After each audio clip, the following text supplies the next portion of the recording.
আলহামদুলিল্লাহি রাব্বিল আলামিন ওয়াসসালাতু ওয়াসসালামু আলা রাসূলিহিল আমিন ওয়া আলা আলিহি ওয়া সাহবিহি আজমাইন। গুরুত্বপূর্ণ শিক্ষা শিবিরের প্রিয় প্রেসিডেন্ট, দায়িত্বশীলগণ, শিক্ষার্থী ভাইয়েরা, আসসালামু আলাইকুম ওয়া রাহমাতুল্লাহ।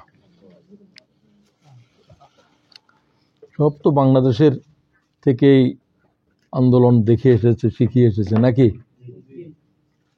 একেবারে নতুন কেউ আছে নাকি? নাই। তো আলোচনাটা খুবই দীর্ঘ, 1 ঘন্টার ভিতরে কথা বলার জন্য আমি আল্লাহর সাহায্য চাচ্ছি। সময় আরো কম ছিল, তবু আমাকে 1 ঘন্টা পর্যন্ত মনে হয় বরাদ্দ করেছে। তো আল্লাহ তাআলা সময়ের ভিতরে বরকত দান করুন। সময়ের জন্য প্রয়োজনীয় কথাগুলো যেন আল্লাহ তাআলা বলার তৌফিক দেন, আল্লাহর সাহায্য চাচ্ছি, তোমাদের দোয়া কামনা করছি। তো সাহাবায়ে কেরাম ইজ আওয়ার ইন্সপিরেশন। আওয়ার এখানে শুধুমাত্র উম্মতে মুহাম্মদী নয়, মুহাম্মদুর রাসূলুল্লাহর সাহাবাদেরকে আল্লাহ তাআলা বিশ্ববাসীর জন্য ইন্সপিরেশন করেছেন। তারা তো নবী নয়, রসুল নয়। কিভাবে করলো? কেউ কি বলবে? সমগ্র পৃথিবীর মানব জাতির জন্য মুহাম্মদের সাহাবীরা অনুপ্রেরণার উৎস। কথা আল্লাহ কোথায় বলছেন? যালিকা মাসালুহুম ফিত তাওরাত ওয়া মাসালুহুম ফিল ইনজিল। আমি তাদের এই ডেসক্রিপশন করেছি ইনজিলে, তাদের আখলাকের তৌরাতে। জবুরে করেছি। জবুর মানে হলো সব কিতাব, জবুরের মানে হলো কিতাব। আল্লাহ তাআলা কোন মানব জাতির ভিতর রসুলদেরকেও সমগ্র মানব জাতির জন্য শুধু মুহাম্মদ রাসূলুল্লাহরে পেশ করেছেন। বাকি নবীদের অবস্থা এই যে 1 ফুট দূরে গিয়েও দ্বীনের দাওয়াত দেওয়ার ইজাজত নাই। 1 ফুট এই পর্যন্ত বাংলাদেশ, এরপরে তোমার আর দ্বীনের দায়িত্ব এই পর্যন্ত। তুমি 1.25 লক্ষ মানুষের নবী, অথচ উম্মতে মুহাম্মদী পৃথিবীর প্রতিটি প্রান্তরে আল্লাহ দ্বীনের দাওয়াত দিতে পারে। কোন উম্মতের জন্য নয়, নবীর জন্যও ছিল না। কথা কি বোঝা যায়? কি বোঝা যায় বলো একজন? তো আর তো কি বুঝলা? সমস্ত নবীদের দাওয়াতের জমিন, দাওয়াতের ময়দান, মানুষ নির্দিষ্ট, বাউন্ডেড, এক্সেপ্ট মুহাম্মদুর রাসূলুল্লাহ ইজ আনবাউন্ডেড। কোনো বর্ডার নেই। ইয়া আইয়ুহান নাস, এই কথা কেউ বলতে পারবে না। কি বলবে? ইয়া কাউম, ইয়া আইয়ুহান নাস বলছে শুধু একজন রাসূল। কুল ইয়া আইয়ুহান নাস, আগে দিক কুল বলা আছে। কুল বলা আছে সারা কোরআনে কয়টা আয়াত আছে? 313। আচ্ছা 10-13 এরকম। কুল শব্দওয়ালা আয়াতের উপরে পিএইচডি হচ্ছে অক্সফোর্ডে। সেই ছাত্র আমার সাথে দেখা হয়েছে। কেউ কি বুঝছো কুল শব্দওয়ালা আয়াতগুলো কি এত ইম্পর্টেন্ট? এগুলো বলতে পারবো না। এগুলো কোরআন শরীফের উপরে লেখাপড়া লাগবে। উলুমুল কোরআন একটা বইয়ের নাম আছে না? উলুমুল কোরআন, এটা লিখেছেন একজন কনভার্টেড মুসলমানে। তার ভূমিকা লিখেছেন কেজি মুরাদ ভাই, খুররুম জাহ মুরাদ ভাই। এই বইটা অন্তত পড়ো, এই বইটা অন্তত পড়ো। কোরআন শরীফের উলুম সম্পর্কে আমাদের জানা দরকার। এই বইটা কারো কাছে কি আছে? দেখেছো কেউ? কি শুধু শিক্ষা শিবিরে আসো, নিজেদের লেখাপড়া করতে হবে নিজেরে। শিক্ষা শিবিরে কতক্ষণ থাকবে? কোরআন শরীফ আগাগোড়া পড়েছো কে কে? টপ টু বটম অর্থ সহ দেখো তোমরা। একবারে বা থেকে সিনের নাসের সিন পর্যন্ত একাধিকবার পড়েছ, 10 times, 15 times, মোর দেন ওয়ান আর কি। কে? একজন। আর দূরের হাত উঠে নামে মানে ও সন্দেহজনক এখন। তো লেখাপড়ার মূল কিতাবের দিকেই এখনো যাও নাই। সমগ্র দুনিয়ার কিতাব যা আছে সব পড়লে কোরআন শরীফের এক আয়াতের এলেম নাই। বুখারী, মুসলিম, আবু দাউদ থেকে শুরু করি যত কিতাব দুনিয়ার উপরে আছে সব পড়ে শেষ করলেও কোনো ব্যক্তি কোরআন শরীফের এক আয়াতের উলুম পাবে না। এটা কোরআন শরীফে বলছে, পাবে না। সূরা কাহাফ প্রতিদিন জুমাবারে পড়ো, ওই কাহাফের ভিতরে এই আয়াত আছে। কেউ বলো তো? তোমাদের লেখাপড়ার দৌড় খুবই কম, খুবই কম। Little, very little, simply little. কুল্লাউ কানাল, এখন তো বলতে পারতেছ। আয়াত চয়ন করাই হচ্ছে যে কোরআনের এলেম। কোরআন শরীফের হাফেজ হওয়ানো, আয়াতের হাফেজ হতে হবে। আমি কথা বলে যাচ্ছি, তুমি বুঝতেছো কিনা আমি জানি না।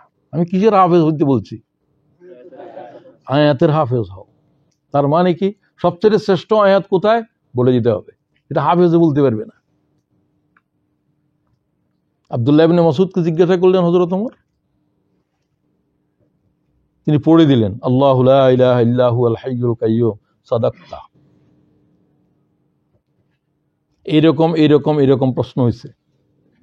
সব প্রশ্নের জবাব দেওয়ার পরে বললেন, তোমাদের ভিতরে কি দুই কাফেলায় কথা হচ্ছে হযরত ওমর রাতের অন্ধকারে, তোমাদের ভিতরে কি আব্দুল্লাহ ইবনে মাসউদ আছে? আছে, আসো। আমিরুল মুমিনিন আমি জবাব দিচ্ছিলাম,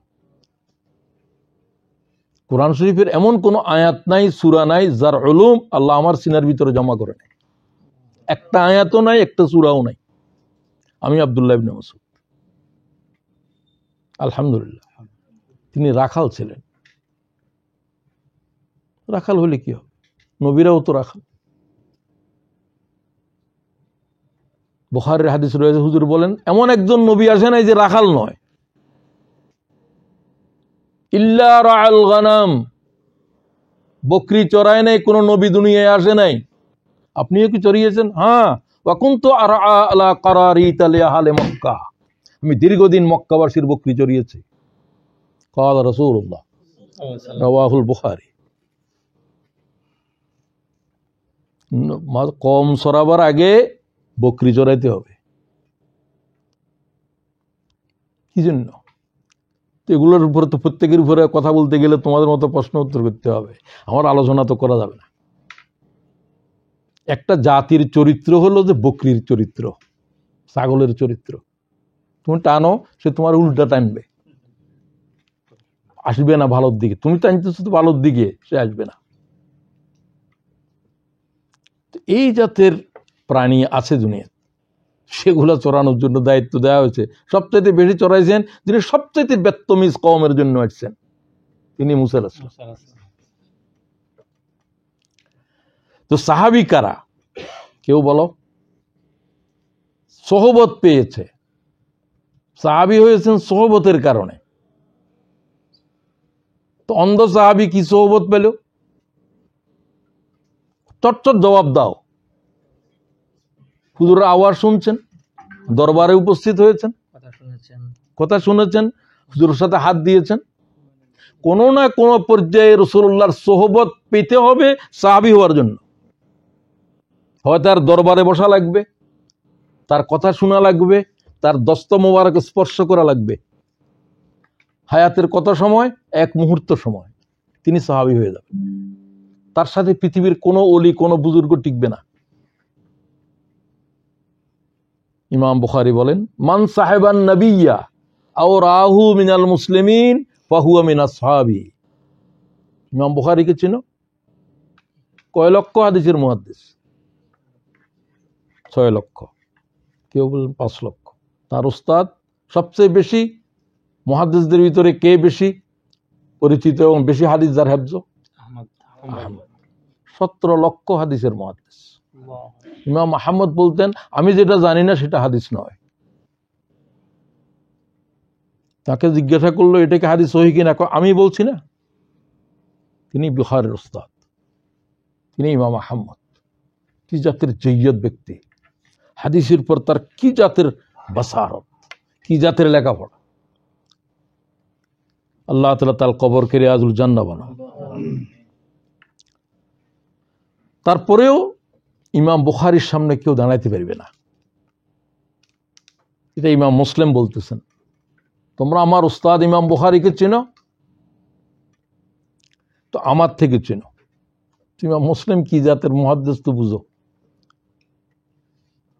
সব মুহাদ্দিস যা আছে সব ইমাম বুখারীর উস্তাদ, না হলে শাগরিদ সবাই। তিনি বলেন আমার উস্তাদ ইমাম বুখারী হচ্ছে সে ব্যক্তি হুয়া সাইয়্যিদুল মুহাদ্দিসিন, সমস্ত মুহাদ্দিসদের তিনি মুহাদ্দিস, তিনি উস্তাদ। তার শাগরিদের কোনো সংখ্যা নাই, কিয়ামত পর্যন্ত তার শাগরিদ। ক্বালা রাসূলুল্লাহ, ইমাম বুখারীর কিতাব পড়তে আছে, বলতে আছে, সব তার ছাত্র, আমরাও ছাত্র। যখন তিনি হাদিসের দরজ দিতেন তার সামনে 1 লক্ষের উপরে ছাত্র থাকতো। 90,000 দোয়াত গণা হয়েছে। কথা বুঝো কি গণা হয়েছে? দোয়াত কি এখন কোনো গণে আছে? এগুলো সে যুগে এরকম ছিল, আমরাও দেখেছি। দোয়াত কলমে আমরা লিখেছি। 90,000 এক দোয়াত থেকে 3 জনেও লেখে। 90,000 দোয়াত গনেছে। তিনি যখন হাদিসের দরজ দিতেন সব জমিনে বসা, তিনি শুধু বসতেন চেয়ারে। মনে হতো যেন এখানে কোনো মানব নাই, হাসি নাই, কাশি নাই, আওয়াজ নাই, শুধু ইমাম বুখারীর আওয়াজ শোনা যাচ্ছে। কোনো মাইক নাই, কিছু নাই, শেষ ব্যক্তি পর্যন্ত শুনতেছে, লিখতেছে। সাইয়্যিদুল মুহাদ্দিসিন ওয়া তাবিবুল হাদিস ফি আলালিহি, আমার উস্তাদ হাদিস রোগের বিশেষজ্ঞ। হাদিসের রোগ কি? সনদের মধ্যে, মতনের ভিতরে সনদের ত্রুটি আছে কোন রাবির ব্যাপারে, তাহলে সনদের ত্রুটি আছে, এটা দুর্বল সনদ। মতনের ত্রুটি কি? কন্ট্রাডিক্ট করে আরেকটাতে হতে পারে। সবচেয়ে বড় হলো ত্রুটি হলো কি, এটা বলেই নাই, সেটা হলো কোরআন শরীফের কোন বিধানের সাথে যদি হাদিসের কন্ট্রাডিকশন করে তাহলে এই হাদিসের এবারতে ভুল আছে। হাদিসের 2টা অংশ, একটা সনদ আর একটা মতন। তো একটা হলো দেরায়েতের ত্রুটি। দেরায়েত হলো যে হাদিসের মতনের ভিতরে কোনো ত্রুটি থাকলে, ইমামে আবু হানিফার কাছে হাদিসের দেরায়েত বেশি গুরুত্বপূর্ণ সনদের চাইতেও। সেটা ইমাম আবু হানিফা, এটা সব ইমামদের ইমাম। আচ্ছা যাই হোক, সেগুলো আলোচনা নয়। তো তিনি হলেন সব মুহাদ্দিসদের উস্তাদ এবং তিনি হলেন হাদিস রোগের বিশেষজ্ঞ। ইমাম বুখারীর সামনে কোনো হাদিস এভাবে পড়ে যেতে পারবে না। তো এই জাতের মানুষ ইমাম বুখারী যখন দাড়ির রেক দেয় নাই মাত্র, তখন তিনি দুনিয়াতে মুহাদ্দিস বলে পরিচিত হয়ে গেছেন। সিরিয়াল লোকেরা বলে যে কম বয়স্ক ছেলে, পরীক্ষা করা দরকার। কি পরীক্ষা করেছিল? 100টা হাদিস বাছাই করলো, সেই যুগের সবচেয়ে বড় মুহাদ্দিসেরা বসা সিরিয়ার দামে মসজিদে। একজনের, তাদের ভিতরে 10 জন বাছাই করা হলো, তুমি 10টা হাদিসের সনদ এবং মতন উল্টে দিবা। এটার সনদ এটার সাথে, ওটার মতন এটার সাথে। সব মুহাদ্দিস, হাজার হাজার ছাত্র মানুষ, ইমাম বুখারী শুধু বসে আছেন। ওনাকে জিজ্ঞাসা করা হচ্ছে এই হাদিস সম্পর্কে তোমার কি মত? তিনি বলছে লা আদরি, আমি জানি না এটা হাদিস বলে কিছু আছে এরকম। 100টা হাদিসের উপরে লা আদরি বললেন। সব হাদিসগুলো অন্যদের জানাও আছে। তো তুমি কি জানো? তো প্রথমটা প্রথমবার বললেন। ওনাকে বলতে হয় না যে প্রথমবার কে কে কি, কোনো লেখেন নাই তিনি লেখেন নাই, তিনি কম লিখতেন। তিনি হাদিস তার শুনলে হাফজ হয়ে যেত। তিনি যখন ইমাম দাখিলির দরবারে, তার প্রথম হাদিসের উস্তাদ হলো দাখিলি। 15,000 হাদিস যখন শেষ হয়েছে, সবাই বলছে যে এই ছেলেটা সবার আগে আসে, বয়সও কম, কিছুই লেখে না। অনেকেও তার মানে সাথীরাও বলল, দাখিলি বলল যে মোহাম্মদ তুমি সবার আগে আসো, পরে যাও, কিছু লেখো না কেন? ওস্তাদ আমার মনে আছে। কি মনে আছে? আপনি কি শুনবেন? সবাই বসা, তো সবাই তাদের নোট ধরে আছে। প্রথম দিন যা বলেছে সেই থেকে ক্রনোলজিক্যালি শুরু করলো। 15,000 হাদিসের প্রথম থেকে 5,000 পর্যন্ত আসার পরে ইমাম দাখিলি তারে বুকের ভিতরে জড়াই ধরলেন, বলছে আল্লাহ তোমার থেকে হাদিসের উলুমের ক্ষেত্রে জবরদস্ত খেদমত উঠাবে। তুমি 15,000 হাদিস পুরা বলতে পারবে? যে আমি এইভাবে ক্রনোলজিক্যালি বলতে পারবো। ও অন্যরা যারা লিখেছে তারা ওনার বলা থেকে শুদ্ধ করে নিল। এগুলোকে কি মেমোরি বলে? Photogenic memory. এটা তো লিসেনিং। বর্তমানে শুনে না একই হতে পারে। তো তিনি বলছেন যে আল্লাহ তাআলা আমার কানের ভিতরে হাদিসের কোন লফজ ঢুকেছে সেটা আমার মওত পর্যন্ত বাইর হয় না। এলেমের আসল জিনিস হলো যে এলেমের ধরে রাখে স্মৃতিশক্তি। আল্লাহ আমাদের স্মৃতিশক্তি দাও। তো যাই হোক, বাস ডেফিনেশন শেষ হয়ে গেছে। অন্যরা যত কিছু দিয়েছে, ইমাম বুখারী যা বলছেন এগুলো, এটা হলো যে ফাইনাল অনেকটা। তো এখানে তিনি বলছেন যে মুহাম্মদের উইটনেস লাগবে, সাহেবান নাবিয়্যা আও রাহু মিনাল মুসলিমিন, এবং তারা মুসলমান হওয়া লাগবে। তার উপরে রসুল বলে ঈমান আনতে হবে। ওয়া মাতা আলাল ইসলাম, ইসলামের উপরে মৃত্যুবরণ করতে হবে। তাহলে সে কি হবে? ঈমান এনেছে, আবার ঈমানের থেকে চলেও গেছে, এমনও তো আছে, খুব কম আছে। এমন একজনের নাম বলতে পারবা? মক্কা বিজয়ের দিন যাকে রাসূলুল্লাহ সাল্লাল্লাহু আলাইহি ওয়াসাল্লাম বলছেন কাবাগরের গেলাপ ধরা অবস্থায় কতল করে দাও, ইবনে খাতাল, উকতুলহু, তার ওই অবস্থায় কতল করো। কাবাগরে আল্লাহর গেলাপ জড়ানো অবস্থায়। আচ্ছা যাই হোক, এগুলো একটার সাথে একটা। আমার আর সমস্যা এটা, কথা একটা বলতে গেলে বহুত কথা জমে যায়। আল্লাহ তুমি আমার হেফাজত করো, এগুলো হলে তো কথা বলতে পারবো না। এবার আমি বলতে চাইব, একই যুগে ইমাম রাসূলুল্লাহ সাল্লাল্লাহু আলাইহি ওয়াসাল্লামের প্রিয় হুজুরের আশেকদের ভিতরে একজন, অথচ হুজুরের সাহাবী হলেন না, ইয়ামনে মাত্র বাড়ি, এগুলো পাইলেন না। সব পাইছেন, ঈমান এনেছেন, বিশ্বাস করেন, ভালোবাসেন, সোহবত পাননি। তিনি কে? ধন্যবাদ। কেন আসতে পারলো না? মায়ের অসুস্থ, প্যারালাইজড, বিয়েও করেন নাই, সেবা করারও কেউ নেই। মায়ের টয়লেট, মায়ের পায়খানা সবকিছুই তার। রাসূলুল্লাহ জীবিত অবস্থায় মা ইন্তেকাল করে নেই, আসতেও পারেন। হুজুর বলছে আমার ইন্তেকালের পরে ওয়াইজ আমার কবরে আসবে, বেশি কানবে, তোমরা যারা তাকে পাবে তার কাছে দোয়া চাইও। হযরত ওমরের যুগে আসছেন, হযরত ওমর বলেন আপনি আমাদের জন্য দোয়া করেন। বলছে আমি কি দোয়া করবো, তোমরা রাসূলুল্লাহর সাহাবী। বলছে না, রাসূলুল্লাহ আপনার কাছ থেকে দোয়া নিতে বলছে। তোমরা দোয়া চাইবা। তার মায়ের দোয়া সে ওই পর্যায়ে পৌঁছে গিয়েছে, সে দোয়া চাইতে দেরি, দোয়া কবুল হতে দেরি নেই। আচ্ছা যাই হোক, এটা সাহাবী সম্পর্কে এটা উদাহরণ দিলাম। নিকটে ছিলেন, কাছে ছিলেন, আসতে পারলেন না, কেঁদেছেন।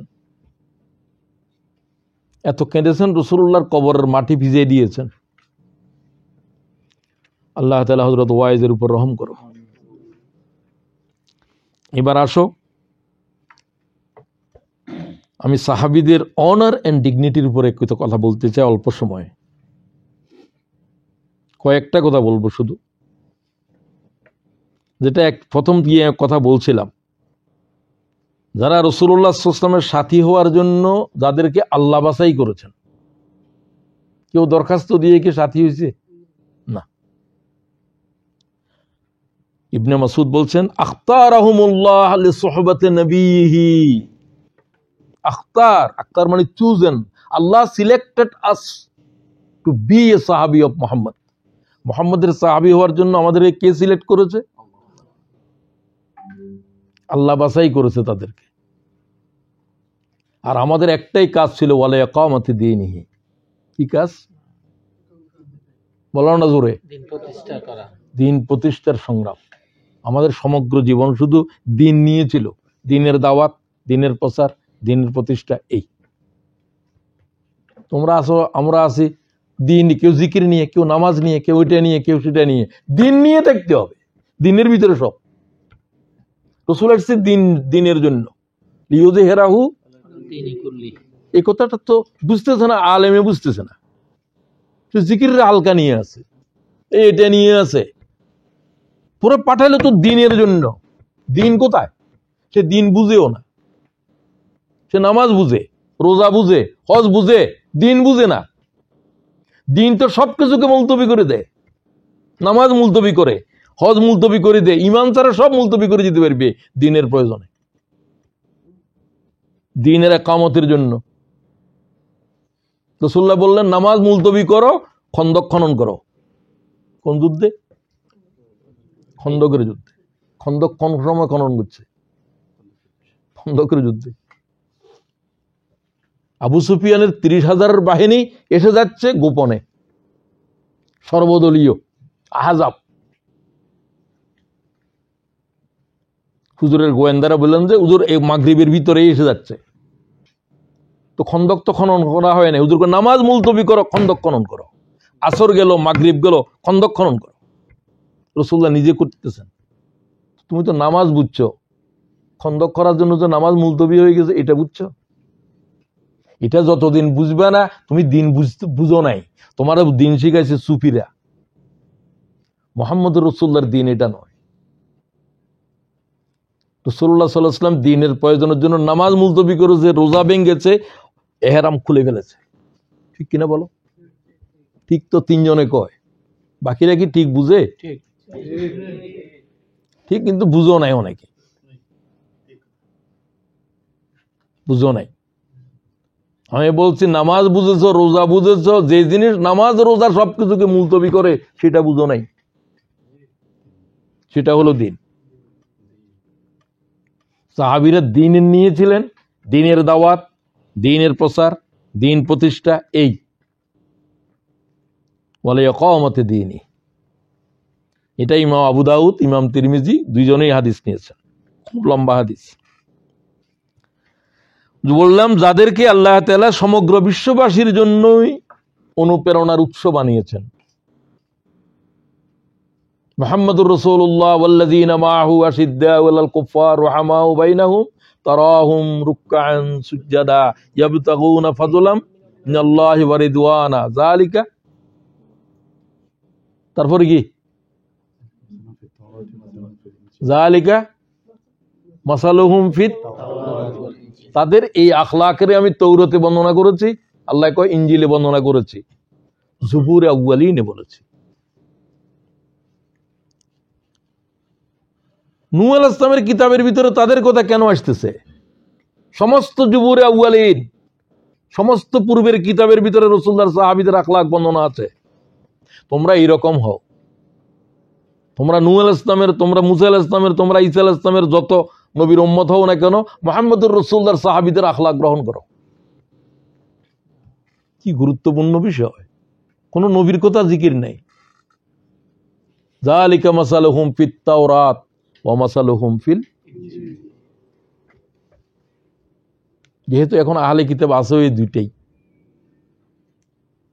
এখন বুঝতে পারলা তাদেরকে কেন আল্লাহ তাআলা সমগ্র জগৎবাসীকে বললো যে মুহাম্মদুর রাসূলের সাহাবীদের এই আখলাক গ্রহণ করো। আশিদ্দা, এই চারটাকে আল্লাহ নির্দিষ্ট করে দিলেন। কি গুরুত্বপূর্ণ বিষয় এগুলো। কি সাহাবী বুঝছো তুমি? এদের সাথে তো পয়গম্বর খাড়া হইতে পারবে না। অন্য নবীদের পয়গম্বরদের সংখ্যাও নাই, নামও জানে, কিছু আমরা জানি না।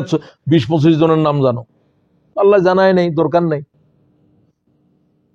মুহাম্মদুর রাসূলের সাহাবীদের আখলাককে আল্লাহ तमाम কিতাবে কেন জিকির করে? এখন তোমরা প্রোগ্রামে কেন রাখা হয়েছে বুঝতে পারছো তো? আমাদের আখলাক কাদের মতো হইতে হবে? সাহাবাদের মতো। এটা আল্লাহ তাআলার দাবি।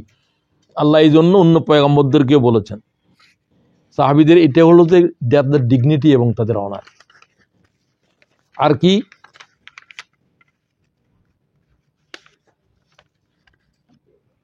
ইন্নাল্লাহ আস্তাফা আসহাবি আলাল আলামিন,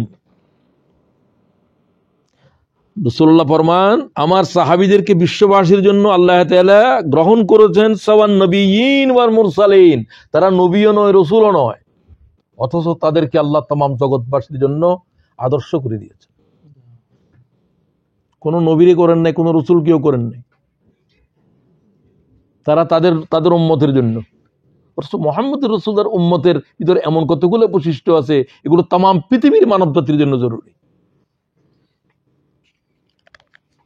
এই লোকগুলো কখনো গোমরাহ হয় নাই, পথভ্রষ্ট হয় নাই। খুব খেয়াল করো, আব্দুল্লাহ ইবনে মাসউদ বলেন মান কানা মুস্তান্না ফালিয়াস্তান্না বিমান কাদেমা, তোমরা যাকে ইচ্ছা করো তাকে অনুসরণ করতে পারো, তবে সেই মানুষগুলো যে কোনো সময় গোমরাহ হতে পারে, পথভ্রষ্ট হইতে পারে, পিশাব হইতে পারে, বুজুর্গ হইতে পারে, সব হইতে পারে। কোরআন শরীফের তাফসীর লিখছে গোমরাহই আছে। এখন কবর আযাব নাই, বরিশালের না কোন জায়গায় কবর আযাব নাই, মাথা খারাপ হয়ে গেছে। শুধু কবরের উপরে এত কয় শত হাদিস দরকার, কোরআনের আয়াতও তো আছে। এইরকম লোক কি করে হলো? তার তাফসীরটা আমি আনানোর জন্য চেষ্টা করতেছিলাম, 8 খণ্ডে লেগেছেন। মানুষ তো ভালো কথাবার্তা বলেন, কবর আযাব নাই, কবরে কোনো কিছু নাই, কবর বলতে কবর সওয়াল জবাব নাই কর। বাংলাদেশের বরিশালের তো কি নাম, হ্যাঁ মাওলানা মুজাম্মেল হক, ঠিকই বলছো। তাফসীর 8 খণ্ডে লেগেছে। তার তাফসীর গুলো আমার কাছে কিছু কিছু ভালোই মনে হয়েছিল। আমি আনাবো চাইছিলাম, তার কবর টবর ফাগলামি দেখি আমার হাদিস এটার কথা মনে হয়েছে। তোমরা যাকে অনুসরণ করো সেই ব্যক্তি গোমরাহ হওয়া থেকে খালি নয়, খালি নয়। এক জমাত মানুষকে গোমরাহি স্পর্শ করে নাই। উলাইকা আসহাবু মুহাম্মদ, আসহাবু মুহাম্মদ, মুহাম্মদ সাল্লাল্লাহু আলাইহি সাল্লাম কানা আফজালু হাযিহিল উম্মাহ, এই উম্মার শ্রেষ্ঠ মানব তারাই। আফজালু হাযিহিল উম্মাহ, তাদের আর কি বৈশিষ্ট্য বললেন? আবাররাহা কুলুবান, তাদের হৃদয় হচ্ছে শিরিক বক্রতা থেকে পরিচ্ছন্ন। আবাররাহা কুলুবান ওয়া আমাকাহা ইলমা, তারা জ্ঞানের আমিক, আমিক বলা হয় গভীর সমুদ্রকে, ডিপ ওশান, তারা জ্ঞানের মহাসমুদ্র। অক্সফোর্ডে পড়ে নাই, ক্যামব্রিজে পড়ে নাই, সরাসরি আল্লাহ থেকে এলেম নিয়েছে। তারা প্রশ্ন করেছে, আল্লাহ ওহী নাযিল হচ্ছে, তাদের প্রশ্নের জবাবের জন্য আল্লাহ জবাব দিচ্ছে।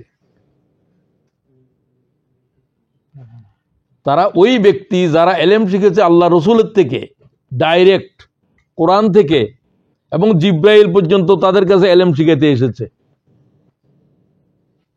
হাদিসে জিব্রাইল আছে না? ঈমান, ইসলাম, ইহসান, খুব খুব গুরুত্বপূর্ণ না? এমন একটা লোক আসছে, লোকটা কিরকম ছিল? কুসকুসে কালো দাড়ি, দবদবে সাদা পোশাক, সফরের কোনো ক্লান্তি নেই, সফরের কোনো ক্লান্তি নাই। ফাসনাদা রুকবাতাইহি ইলা রুকবাতাইহি ওয়া ওয়াযা কাফাইহি আলা ফাখবাইহি, কারোর সাথে কথা বললো না। কথা বলবে কে? রাতে মালায়েকারা কথা বলে না কারোর সাথে। রাসূলের 2 হাঁটুর সাথে হাঁটু মিলিয়ে বসে গেল। ফাকালা ইয়া মুহাম্মদ আখবিরনি আনিল ঈমান, আখবিরনি আনিল ইসলাম, আখবিরনি আনিস সাআ। প্রশ্ন।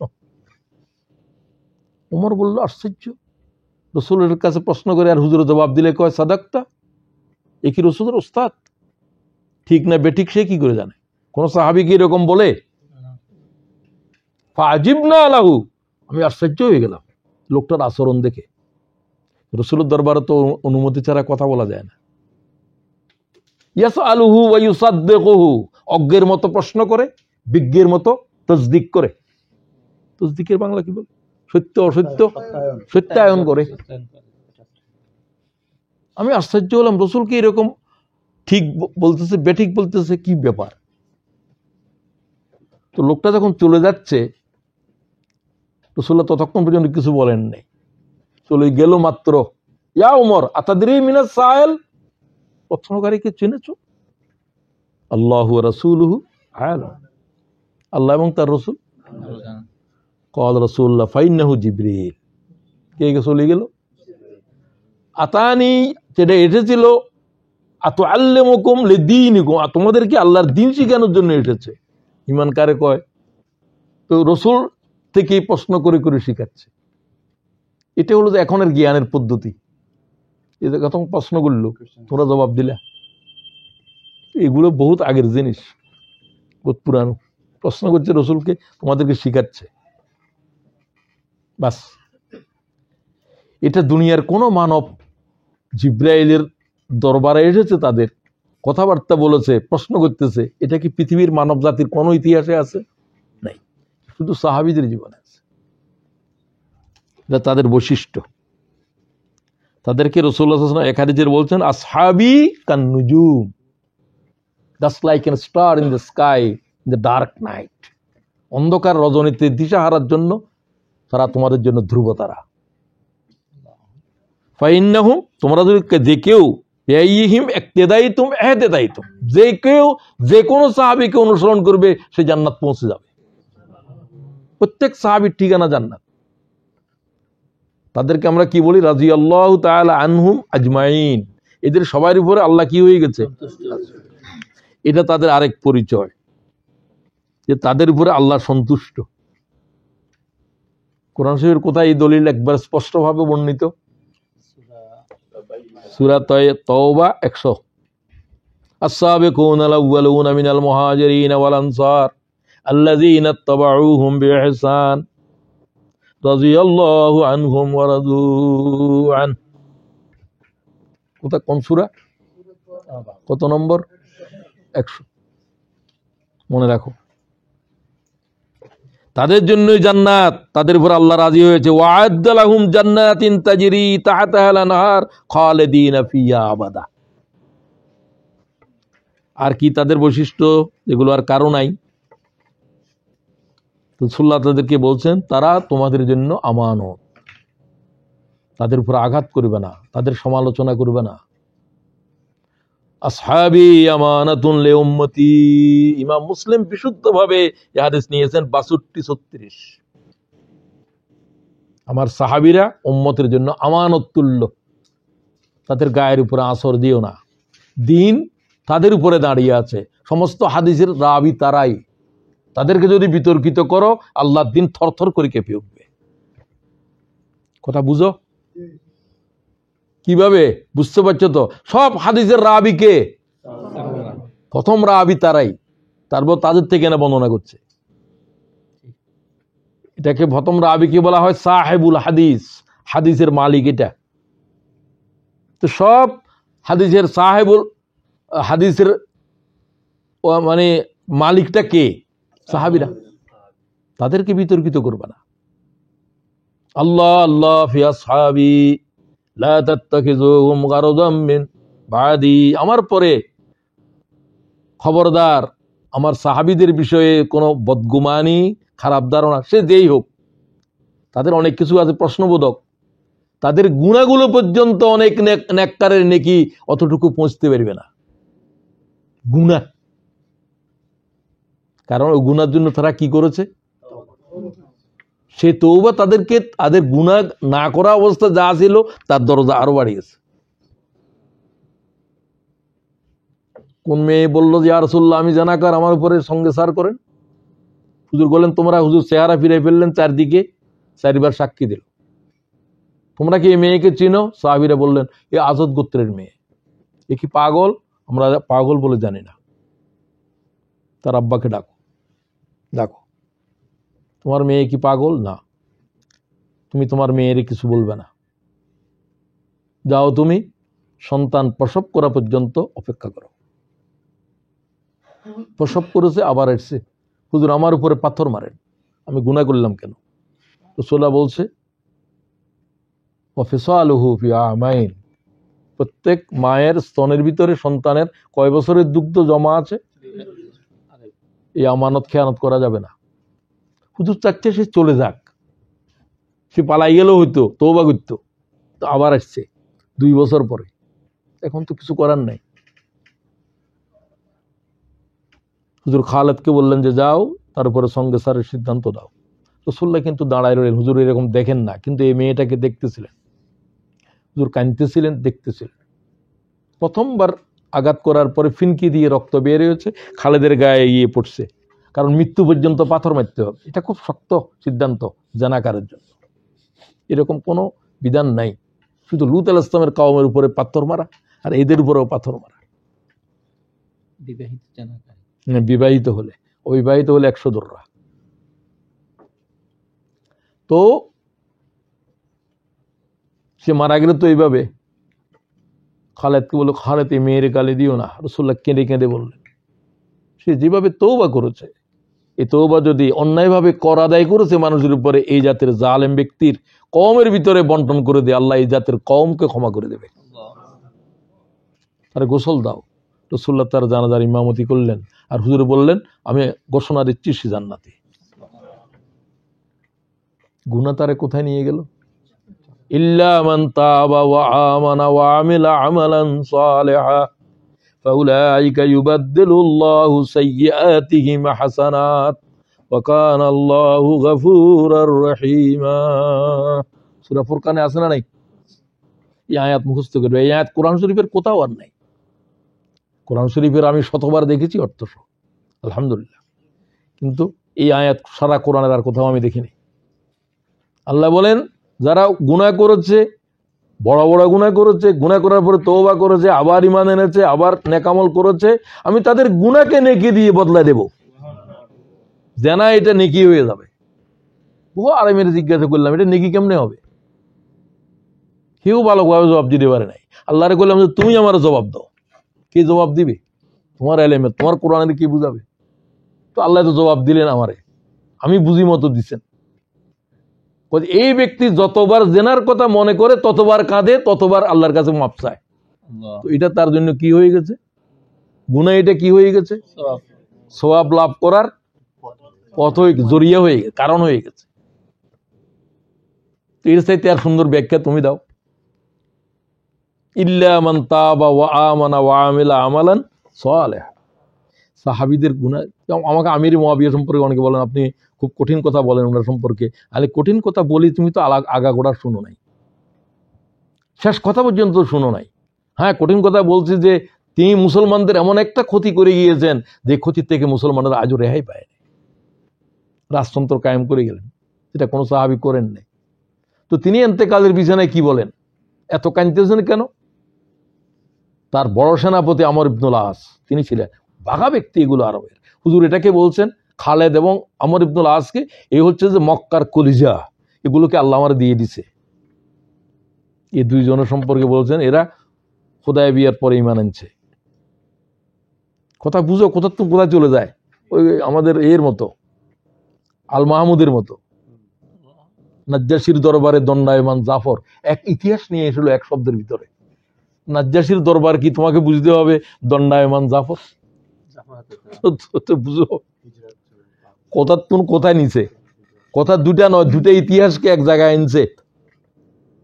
কথা বুঝো নাকি তোমরা? কি যে বুঝো আমি সেটাই বুঝি না। বুঝো নিশ্চয়ই, তোমরা তো বুঝদার, অনেক বড় বুঝদার আলহামদুলিল্লাহ। তো আমি কি বলতেছিলাম না, কেন বললাম এগুলো? সাহাবায়ে কেরামের কি সম্পর্কে বলতেছিলাম?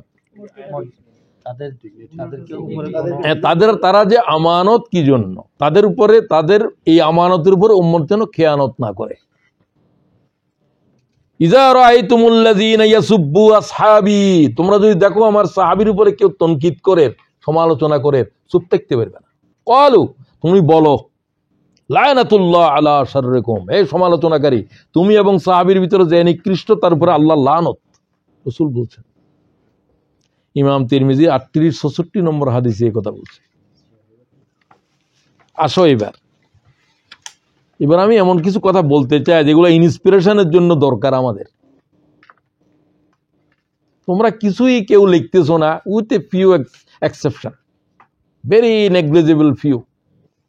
শুধু শুনলে হবে না, এটা ইমাম বুখারী কেউ নেই এখানে। তোমাদেরকে প্রয়োজনীয় তুমি তোমার মতো করে নোট করো। প্রথমে আমি বলতে চাই সাহাবায়ে কেরামের ঈমান এবং আমাদের ঈমান, আমরা সেখান থেকে ঈমান নেওয়ার প্রেরণা কি পাবো। একেবারে সংক্ষেপে বলবো, এগুলো এক একটা ঘন্টার আলোচনা। ইবনে ওমরকে জিজ্ঞাসা করলো কাতাদাকে, সাহাবী না তাবেঈ? জলিল কদর তাবেঈদের অন্যতম কাতাদা বললো, তোমার আব্বাদের ঈমান কেমন ছিল? তোমাদেরকে তো দেখতেছি, তাদেরকে তো দেখি নাই। আবু বকরকে দেখি নাই, ওমরকে দেখি নাই। তো তাবেঈরা তো প্রথম যুগে সাহাবী অনেকে দেখে নাই। আল ঈমান ফি কুলুবিহিম আযামু মিনাল জাবাল। হে কাতাদা, আমার আব্বাদের ঈমান উহুদের পাহাড় যেমন জমিনের উপরে বসে আছে, তাদের হৃদয়ের জমিনের উপরে ঈমানের পাহাড় এইভাবে দাঁড়িয়েছিল। সুবহানাল্লাহ। দুনিয়ার কিছু হেলাইতে পারে নাই, কোনো বেদনা, কোনো কষ্ট, কোনো কিছু। বুঝো এবার, কোনো ফাঁসি, কোনো নির্যাতন, কোনো বঞ্চ, 10 বছরের কারাবরণ, কিছুই তাদের ঈমানকে হেলাইতে পারে নাই। তারা জ্বলন্ত আগুনের উপরে শুয়ে গেছে, চর্বি গলে গলে আগুন নিবেছে। সে অবস্থায় কি বলে? আহাদুন আহাদুন আহাদুন। সুবহানাল্লাহ। কি বলো? সাহাবীদের ঈমান। এই ঈমান পৃথিবীর কোন মানব জাতির কাছে ফিউ থাকতে পারে, এই জাতের ঈমানদার খুঁজে পাবে না দুনিয়ায়। আমার ঈমানও শক্ত, তোমার তো আমাদের এগুলোর মেল্টিং পয়েন্ট আছে। 100 ডিগ্রিতে না গেলে 200 ডিগ্রিতে গলে যাবে, ঠিক কিনা? এগুলার ইনফিনিটি, এগুলার হায়াত শেষ হয়ে গিয়েছে। অত্যাচারিত অবস্থায় রাসূলুল্লাহর দরবারে আসলেন, তখন মক্কার যুগ। খাব্বাব কি বললেন? হুজুর আমার জন্য প্রার্থনা করবেন না? সুমাইয়াকে কিভাবে শহীদ করে দিয়েছে, অমুকের কিভাবে শহীদ করে দিচ্ছে। রাসূলুল্লাহ কাবা ঘরের ছায়ার ভিতরে বিশ্রাম নিচ্ছিলেন, বসে গেলেন। কি হয়েছে খাব্বাব? ইসলামের প্রথম যুগ। তোমরা কি তোমাদের আগে যারা ঈমান এনেছিল তাদের খবর জানো? কানার রাজুলু ফি মান কাবলাকুম ইউহফারু লাহু ফিল আরদ। তাদেরকে জীবিত অবস্থায় এই মাটিতে দাফন করা হয়েছে। সুবহানাল্লাহ। তারা ঈমান ছাড়ে নাই। ফায়ুজাউ বিল মিনশার, তাদের জন্য করাত আনা হয়েছে। ঈমান ছাড়বো না, ছাড়বি না। করাত চলতে শুরু করল। ইমাম বুখারী হাদিস নিয়েছে, খাব্বাব হাদিসের রাবি। ফায়ুজাউ বিল মিনশার ফায়ুজাউ আলা রাসিহি ফায়ুশাক্কু বিসনাইন। কয় টুকরা হয়েছে? ওমা ইয়াসুদ্দুহু যালিকা আন দীনি। তার আল্লাহর দ্বীন থেকে এক চুল নড়ে নাই। সুবহানাল্লাহ। দ্বিখণ্ডিত হয়ে গেছে লাশ। হুজুর বলছেন এই জাতের ঈমানের উপরে খাড়া থাকো। আরো লম্বা হাদিস, সেগুলো আর বলার দরকার হচ্ছে না। শেষে দিয়ে কি বললেন? ওয়ায়ুমশাতু বিআমশাতিল হাদিদ মা দুনা লাহমিহি মিন আযমিন ওয়া আসাবিন। তাদের জন্য লোহার চিরুনি এনেছে। ঈমান ছাড়বি? ছাড়বো না। লোহার চিরুনি দিয়ে তাদের হাড্ডি থেকে গোশতগুলোকে আঁচড়াই নেওয়া হয়েছে। হাড্ডি থেকে গোশত আলাগ হয়ে গেছে, কলিজা থেকে ঈমান আলাগ হয় নাই। সুবহানাল্লাহ। হুজুর বললেন ওয়াল্লাহ, আল্লাহর কসম, তোমরা যদি এইরকম ঈমানের পরীক্ষা দিতে পারো, ওয়াল্লাহ লা ইউতিম্মান্না হাযাল আমর হাত্তা ইয়াসিরুর রাকিব মিন সানা ইলা হাযরামাউত লা ইয়াখাফু ইল্লাল্লাহ। তোমরা যদি ঈমানের উপরে এই জাতের দাঁড়াইতে পারো যে করাত চলবে মাথার উপরে, ঈমান ছাড়বে না। জিন্দা কবর দাফন হয়ে যাবে, ঈমান ছাড়বে না। হাড্ডি থেকে গোশত আলাগ হয়ে যাবে, ঈমান থেকে নড়বে না। তাহলে আল্লাহর কসম খেয়ে বলছি, তোদের হায়াতের ভিতরে আল্লাহর দিন বিজয় হয়ে যাবে। ইয়ামন থেকে হাজরা মাউত পর্যন্ত একজন মানুষ হেঁটে যাবে, একজন নারী, তার দিকে তাকাবার কারো সাহস হবে না। খোদার দিন কায়েম হয়ে যাবে। রাওয়াহুল বুখারী, রাওয়াহু মুসলিম। তাদের ঈমানের দৃঢ়তা বুঝতে পারছো? আল্লাহ আমাদেরকে বকশিশ করো। সমস্ত উম্মতের ঈমান জমা করলে এই জাতির একজন লোক পাইবা। হ্যাঁ, জামাত ইসলামের সৌভাগ্য এই জাতের পুরুষ জামাত ইসলামী পয়দা করেছে। আমাকে একটু জায়গায় দিও, আরো তো 3 ঘন্টা বাকি আছে, তুমি এত তাড়াতাড়ি কেন আসছো? পুলিশের কয় 2 ঘন্টা পরে আমার জায়গায় দিও, আমি একটু ঘুমাইনি। কে কয়? মীর কাসেম আলী। বর্ণনা দানকারী চোখের পানি রেখে রাখতে পারতেছে না। কি কয় আরো তো আমার তো আরো 3 ঘন্টা আছে, 10টায় নাকি 12টায়, তুমি আগে এসে গেছো, আমি একটু ঘুমাইতে দাও, তুমি 1 ঘন্টা আগে আসো, পুলিশের। সুবহানাল্লাহ বললে না? মীর কাসেম আলীর তোমরা অনেকেই চিনো না, আমি অনেকের চাইতে বেশি চিনি। আমার ডাইরেক্ট সভাপতি, আমার প্রথম সভাপতি, আমার জোনাল ইনচার্জ, আমার সাথে তার সম্পর্ক একবারে শিরায় শিরায়। তার অনেক জিনিসপত্র আমার ঘরে এখনো আছে, ব্যাগ আছে, অনেক কিছু আছে। জেলা আমির সম্মেলন উনি কয়ে একটা ব্যাগ আছে, কারে দেওয়া যায়? তো উনি সবাই জানে যে উনি মহিষবাড়ি দিতে চায়। ওই যে আপনি যারা ভালো মনে করেন, ওই মহিষবাড়ি দিলে তোমরা খুশি আছো, তো ব্যাগ আছে একটা, ওই যে আমরা খুশি আছি। জেলা আমির এটা অনেক মোটা চামড়ার, মহিষের চামড়ার মতো, খুব, আমি এরকম ব্যাগ দেখিও নাই, আমি ইউজ করে নাই, বাসার ভিতরে রাখে দিছি আর কি। এত প্রিয়, আমি এরকম আমাদের ভিতরে কম লোক পেয়েছি। মীর কাসেম ভাইকে অনেকে আমরা জানি না। তোমরা গোলাম মাওলা রনির লেখাটা পড়ো, বলতে কিছুতে পাইবা। আচ্ছা যাই হোক, তো এরা হলো যে এই ধরনের লোক, কিন্তু এই যুগের মানুষ এগুলো। নিজে এর অবস্থা দেখো, আমার টানাটানি করার দরকার নেই। আপনি কি প্রস্তুত? আমি প্রস্তুত। কি পরে প্রস্তুত হয়েছে? ঈদের কাপড় লই। ছেলেকে বলছে আমি কি জানো, আপনি যে কাপড় পরে ঈদের নামাজ পড়েন সেই কাপড় পরে যান। জীবনে কি আর কাপড় পরবেন? তা যা পরার তো পরবেন। ঈদের কাপড় পরেও সেই ক্যাপ নিয়েই তিনি এসেন, ক্যাপ তো রাখতে পারে না, ফেলে দিয়েছে পরে। তো উনি বললেন তোমরা সাক্ষী থাকো, আমি শাহাদাত দিচ্ছি, আশহাদু আল্লা ইলাহা ইল্লাল্লাহ ওয়াহদাহু লা শারীকা লাহু। এটা এই শতাব্দীর মানুষ এগুলো। আমি আর যাইতে পারতেছি না, ইমানের কথা বলতে গিয়ে এত কথা বললাম। তারা ছিলেন কোরআন সাগরের জলচর। জ্ঞানের কথা বলছি আমি, 2-3টা কথা বলা যাবে, আমাকে সময় বলিও। আচ্ছা ঠিক আছে। কোরআন সাগরের কি বলছি? জলচর। জলচর অ্যাকোয়াটিক অ্যানিমেলস, ওরা ওই সাগরের ভিতরে থাকে। মুহাম্মদুর রাসূলুল্লাহ সাল্লাল্লাহু আলাইহি ওয়াসাল্লাম থেকে ডাইরেক্ট নে আল্লাহর এলেম শিখে। এরা অন্য কিতাব পড়েও না। এদের যুগে তৌরাত ইনজিল যারা পড়তে জানতো, রাসূলুল্লাহ এগুলা পড়াও পছন্দ করেন নাই। কে পড়তেছিল হুজুরের দরবারের ভিতরে তৌরাত? এই হাদিস জানো তো? হাযিহি বিনুসখাতিন মিন তাওরাত ইয়া রাসূলুল্লাহ, হুজুর এটা তৌরাতের একটা পৃষ্ঠা পাইছি। হুজুর ফাসাকাতা, চুপ হয়ে গেল আল্লাহর রাসূল। হযরত ওমর আবু বকর বললেন, ওমর তুমি রাসূলের চেহারার দিকে দেখেছো? ফানাজারা ওমর ইলা ওয়াজহি রাসূলিল্লাহ সাল্লাল্লাহু আলাইহি ওয়াসাল্লাম ক্বালা ইয়া ওমর, তোমার মা তোমার জন্ম দিয়েছে কেন? রাসূলুল্লাহর কষ্ট দিচ্ছ কেন তুমি? তুমি তোমার কে বলছে তৌরাত পড়তে এখানে? তৌরাত ফেলে দিলেন, কিন্তু রাসূলুল্লাহর রাগ চেহারার ভিতরে। ক্বালা আউযু বিল্লাহি মিন গাযাবিল্লাহ ওয়া গাযাবি রাসূলিল্লাহ, ও আল্লাহ তোমার গজবের থেকে, রাসূলের বদদোয়া থেকে ওমরের বাঁচাও। আবার নতুন করে ওমর ঈমান আনলো, রাদিতু বিল্লাহি রাব্বা ওয়া বিল ইসলামে দীনা ওয়া মুহাম্মাদিন। হুজুরের রাগ ঠান্ডা হলো। ওয়াল্লাহ, হুজুর কসম খেয়ে বললেন, যে আল্লাহর হাতে আমার মুহাম্মদের জীবন, সে আল্লাহর কসম খেয়ে বলছি।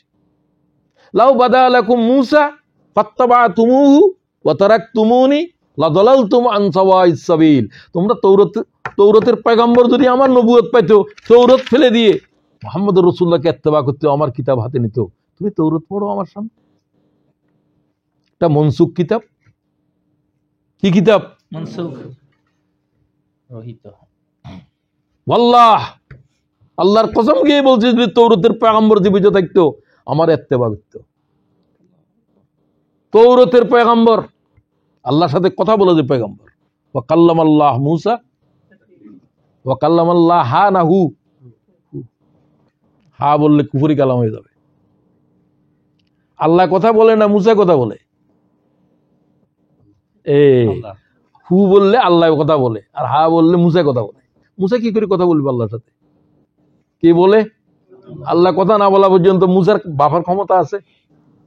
আল্লাহ মাঝে মাঝে চুপ থাকতেন, কথাই বলতে দেন না। কে আমাদের থাকবে 40, কেউ বলতেছে 40 বছর আল্লাহ তাআলা চুপ থাকবে, হিসাব নেবে না, এভাবে দাঁড়ায় থাকবে, ওখানে চিৎকার করতে থাকবে। আল্লাহ কথা না বললে তুমি কি বলবে? কথা বুঝো নাকি? জি। আচ্ছা আসো তো, ওই যে মূল কথা হলো কোরআন শরীফটা পড়ো।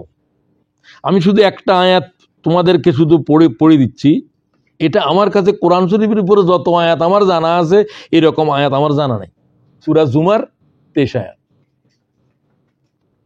আমি এক পণ্ডিতের, যিনি কোরআন শরীফের বেশি খেদমত করেন এই জমিনে, তাকে আমি বেশি ভালোবাসি, আমাদের আল কোরআন ফাউন্ডেশনের কি নাম, হাফেজ মনির ভাই।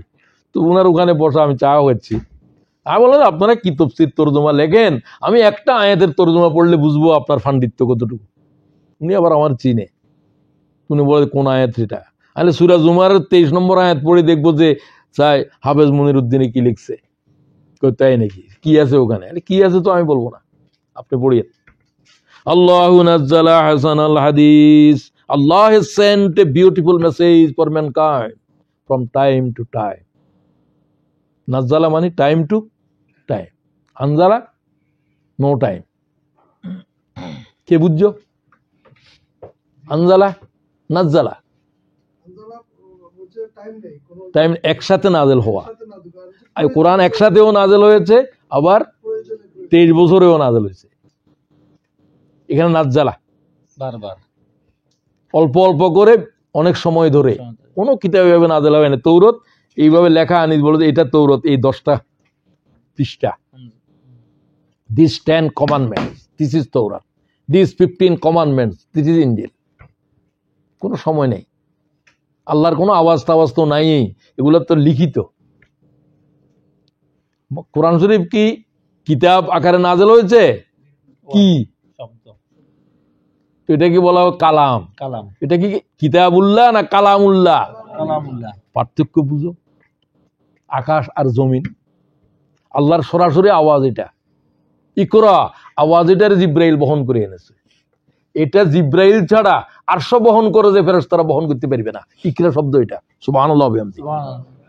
তুমি চিন্তা করো এগুলো কি, এগুলো চিন্তা করার জন্য বলছি। আহসান আল হাদিস, beautiful message for mankind, superlative degree. কিতাবাম মুতাশাবিহাম মাসানি, কিতাব এটা হলো কিতাব আল কোরআন, মুতাশাবিহাম মাসানি, মুতাশাবিহাম সব আয়াত একই সদৃশ, এক ওজনের। একটার প্রতি আঙ্গুল তুলে বলতে পারবে না যে এটার ওজন কম, এটা আল্লাহ থেকে কিনা, এটা তো একটু দুর্বল মনে হচ্ছে। এই জাতের একটা আয়াত ছাড়া কোরআনে নাই। সুবহানাল্লাহ ওয়া বিহামদিহি। 6066 আয়াত, সব এক ওজনের। আর কি Masani, of repeated and repeated, বারবার একটা জিনিস গুঞ্জরিত হচ্ছে, বারবার একটা কথা রিপিটিশন হচ্ছে। এটা শুনছো কোনোদিন এই আয়াতের তরজমা? তোমরা তো পড়ছো, কতবার কোরআন শরীফ হেফজ করছো, খতম করছো। আমি তাদেরকে জিজ্ঞাসা করলাম এই দুইটা শব্দের অর্থ বলো, তুমি কোরআন শরীফের কি ট্রান্সলেশন করো? তুমি কোনো 313টার ভিতরে 300টার ভিতরে পাইবে না। তফহিমুল কোরআনের মুসান্নিফ লিখছেন, আর আল্লামা তাবতাবাই ইরানের, এই দুইজনের তরজমা আমার কাছে ভালো লেগেছে। ওনার ইংলিশটা তাবতাবাইটা কোথায় রেখেছিলাম, আর তফহিমুল কোরআন। একটা কথা সমস্ত আয়াতের ভিতরে গুঞ্জরিত হচ্ছে, তৌহিদ তৌহিদ তৌহিদ। সুবহানাল্লাহ। তাফসীরকারীও তো বুঝে নাই। আল্লাহ কয় বারবার একটা কথা গুঞ্জরিত হয়েছে, প্রতিটি আয়াতে প্রতিটি আয়াতে প্রতিটি আয়াতে, প্রতিটি আয়াতের ওজন এক বরাবর। তাকশাইরু মিনহু জুলুদুল্লাযীনা ইয়াখশাউনা রাব্বাহুম, the skins of those who fear Allah. শিবের, তাদের দেহ প্রকম্পিত হয়ে যায় আল্লাহর ভয়ে কোরআন শরীফের আওয়াজ শুনলে। আল্লাহ বলছে তাদের সুম্মা তালিনু জুলুদুহুম ওয়া কুলুবুহুম, তাদের দেহ তাদের মন আল্লাহর দিকে মোতওয়াজ্জহ হয়ে যায়। দেহ এবং মন প্রত্যেকটা পশম নড়ে উঠবে। কোরআনের আয়াত কি, কোরআন পড়ো। কোরআন শরীফের যে এই বৈশিষ্ট্য কোরআন শরীফ বর্ণনা করে। এরপর আল্লাহ কি কয়, আয়াতিটা কত বড়। হাযালিকা হুদাল্লাহ, এই হচ্ছে আল্লাহর কি, এইটাই হচ্ছে হেদায়েত। বুখারী, মুসলিম, আবু দাউদ, তিরমিজি কোনোটাকে হেদায়েতের কিতাব বলতে পারবে না। নো ইনজিল, নো তৌরাত, নো জবুর। যালিকা হুদাল্লাহ। যালিকা অনেক সময় অনার জন্য দূরের জিনিস দিয়ে বোঝায়। এটাই হচ্ছে আল্লাহর হেদায়ত। এর প্রত্যেকটা শব্দের ভিতরে মানব জাতির হেদায়ত আছে। সুবহানাল্লাহ। যেটা বুঝো না সবটার ভিতর, সেগুলো আলোচনা করতে পারতেছি না। ওই যে কোরআন শরীফের উলুমুল কোরআন পড়লে পাইবা। আল্লাহ ইয়াহদি বিহি মান ইয়াশা, আল্লাহ এই কোরআন থেকে হেদায়তের ফয়সালা করে। হেদায়ত কোথায় আছে? কোরআন। বুখারী শরীফে আছে, তিরমিজিতে আছে, কোথায় আছে? এই কথা বললে তো আমার ইসলামের আমির সাহেব আমার কাছে সংবাদ পাঠায়, ওই যে বুখারী শরীফের আপনি একটু তনকিদ করেন। আমি বললাম যে আপনার কথা আমি মেনে নিলাম, আপনারা আবার ঈমান আনিয়েন। যদি মনে করো যে কোরআন শরীফের মোকাবেলায় আরো কোনো কিতাব আছে, এর কোরআনের উপরে ঈমান পরিপূর্ণ নয়। এটা যাই হোক, তো তোমরা এই আয়াতটাকে আমি বললাম এই জন্য, আয়াতটাকে মুখস্থ করার জন্য। আর আমি আর সামনে যেতে পারতেছি না। ঈমানের উপরে, এলেমের উপরে, আর দিন হলো এদের জীবনের উদ্দেশ্য। এটা আগেই বলে দিয়েছি। মাম্মাতা ওয়ালাম ইয়াগজু ওয়ালাম ইউহাদ্দিস বিহি নাফসুহু মাতা আলা শুবাতিন মিনান নিফাক। হুজুর বলেন, ইমাম মুসলিম এই হাদিস গ্রহণ করেছে 35-33 নম্বর হাদিস। যে ব্যক্তি আল্লাহ তাআলার দিন কিভাবে দুনিয়া আসবে এই কথার কোনো ফিকিরও করলো না, এই জিহাদে দাঁড়াইলো না, মারা গেল, সেই ঈমানের উপরে মৃত্যুবরণ করে নাই। ক্বালা রাসূলুল্লাহ রাওয়াহু মুসলিম। আর তারা কুফরি শক্তির মোকাবেলায় সহজ না কঠোর? আশিদ্দাউ, এটা তোমরা শিখে নাও। একটা আয়াত শুধু লিখে নাও, সূরা মুজাদালার 22। যার হাতে তার বাপ খুন হয়েছে তিনি আশারায়ে মুবাশশিরার একজন, নাম বলো। বাপ খুন হয়েছে বদরের যুদ্ধে, বাপের কতল করে দিয়েছে, অথচ আশারায়ে মুবাশশিরা। আবু উবায়দা, তার নাম হলো আবু উবায়দা ইবনুল জাররাহ, আগে দিয়ে আছে আব্দুল্লাহ, বাপের নাম। জাররাহ হলো দাদা, বাপের কতল করছে, বাপের নাম চলেই গেছে। আল্লাহ তাআলা সে দুইবার রাসূলের কতল করতে আসতেছে। বাপ বদরের যুদ্ধে বাপের ছেলে যুদ্ধ হচ্ছে, দুইবার বাপের সরাইছে, তিনবারের সময় বাপের গর্দানের এইভাবে কাটছে যে গর্দান আর পাওয়া যায় নাই, মানে মাথা এক দেশে চেয়ে এক দেশে। তিনি আবু উবায়দা ইবনুল জাররাহ। আল্লাহ তার প্রশংসা করতেছে, লা তাজিদু কাওমান ইউমিনু বিল্লাহি ওয়াল ইয়াউমিল আখির। তুমি এরকম দেখবে না যারা আল্লাহর উপরে পরকালে বিশ্বাস করে, তারা আল্লাহর মান হাদ্দাল্লাহ ওয়া রাসূল, আল্লাহ এবং রাসূলের কোন দুশমন, তার বাপ হোক, ভাই হোক, আপন হোক, সে তাকে আপন করে নেবে না। আল্লাহ তাআলা কয়। আবু উবায়দার শানে এই আয়াত নাযিল হয়েছে। সূরা মুজাদালা কত নম্বর আয়াত? এটার থেকে বললাম আনকম্প্রোমাইজিং কি রকম তারা। রুহামাউ বাইনাহুম, তাদের আরেক বৈশিষ্ট্য কি?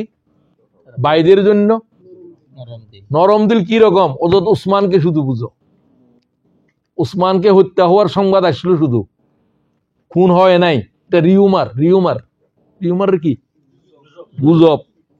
এটা তারাই ছড়া দিয়েছে যে উসমানকে হত্যা করা হয়েছে, উসমানকে আবু সুফিয়ান করবে না, তারা একই বংশ।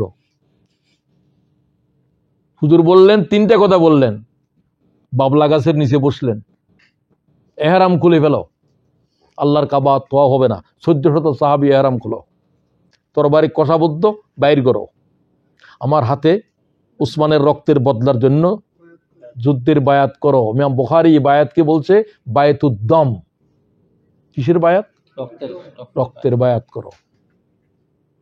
আল্লাহ তাআলা খুশি হয়ে কোনো যুদ্ধও করেন নাই, শুধু এক ভাইয়ের জন্য শুধু বললে এহরাম করো, কাবা তোয়াফ করবো না, কাবার ভিতরে যুদ্ধ করব। কার রক্তের বদলা নেব? শত শত ওসমান শহীদ হচ্ছে, খবর আছে তোমার? তোমার ভাই কি হচ্ছে আজ গাজায়?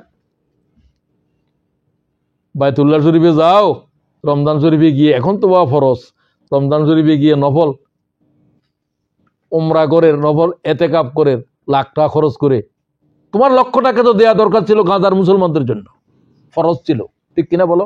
তোমার কে বলছে কাবার শরীফে গিয়ে এখন লক্ষ লক্ষ টাকা খরচ করার জন্য? এক সারা দুনিয়ার একজন আলেমের কাছ থেকে আমি শুনেছি, তিনি হলেন পাকিস্তানের তকি উসমানী। তিনি বলছেন, যারা টাকা জমা দিয়েছ উমরা করার জন্য, নফল উমরা, আল্লাহর ওয়াস্তে সব টাকা তোমরা গাজায় পাঠাও, টাকা ফিরে নাও। আর আমি দেখলাম জমাতের আমিরের সাথে কথা বললাম, তিনিও এতেকাফে আছেন। তখন আমির সাহেব ছিলেন না, নায়েবে আমির, নামটা আমি বলবো না, আমার কথা বললেন। আমি বলতে চাইছিলাম তোমার এখন কে কে বলছে এখানে এতেকাব করার জন্য মদিনা শরীফে আসার জন্য? আমরা ইসলাম এতটুকুই বুঝছি, কথা বললে তো আমাদের গায়ে পড়ে। তারাও আমারও আমি তো এখনো তোমার ইসলামের লন্ডন ইউনিটির কর্মী। সুতরাং আর আমি যাচ্ছি না। সালাতে তারা ছিলেন নিষ্ঠাবান।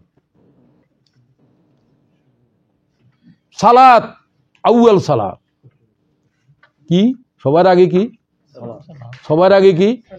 সালাতের মুলতবি করে প্রোগ্রামের পরে সালাত, প্রোগ্রামের আগে সালাত না পরে সালাত? আগে। লে ওয়াক্তেহা, হুজুর সর্বোৎকৃষ্ট আমল কি? আর সলাতুল লে ওয়াক্তেহা, ওয়াক্তের সাথে কি আদায় করো? ব্যাস। সাহাবায়ে কেরামের আর বাকি বৈশিষ্ট্য আজকে অন্য সময় আলোচনা হবে। আল্লাহ তাআলা আমাদেরকে, আমি যা বলেছি, আমাকে, আমার ভাইদেরকে রাসূলুল্লাহ সাল্লাল্লাহু আলাইহি ওয়াসাল্লামের সাহাবায়ে কেরামের আখলাক থেকে আমাদেরকে অনুপ্রাণিত হয়ে আমাদের জিন্দেগিকে সুন্দর করার তৌফিক দাও। আসসালামু আলাইকুম।